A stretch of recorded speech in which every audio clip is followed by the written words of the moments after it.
செய்தியாளர் எழுப்பிய கேள்விக்கு முன்னாள் முதல்வர் ஓ பன்னீர்செல்வம் சட்டென கோபமடைந்த சம்பவம் அரங்கேறியுள்ளது. கடந்த 5 ஆண்டு காலம் ஒரு சிறப்பான ஆட்சியை நாட்டு மக்களுக்கு மாண்புமிகு முதலமைச்சர் அவர்கள் தந்ததின் அடிப்படையில் அனைத்து மக்களும் மீண்டும் மதசார்பற்ற கூட்டணி வெற்றி பெறும் என்பதை உறுதி செய்திருக்கிறார்கள். தமிழகத்தினுடைய முதலமைச்சராக மீண்டும் 2ஆம் முறையாக மாண்புமிகு ஐயா திரு மு.க. ஸ்டாலின் அவர் உறுதியாக வருவார் என்ற நிலை உருவாகியிருக்கிறது.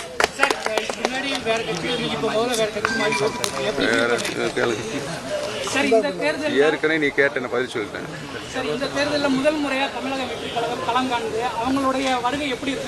வாக்குகள் பூரா எண்ணி முடிக்கப்பட்டு அவர் எவ்வளவு சதவீத வாக்குகள் எடுக்கிறார் என்பது அவருடைய எதிர்காலம் இருக்கிறது.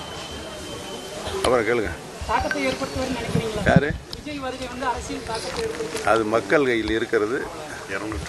மக்கள் என்ன முடிவு எடுக்கிறார்கள் என்பதை நீங்கள் எல்லாம் 4ஆம் தேதி தான் தெரியும். செய்திகளை உள்ளது உள்ளபடி தெரிந்து கொள்ள ரெஃப்ளெக்ட் நியூஸை சப்ஸ்கிரைப் பண்ணுங்க.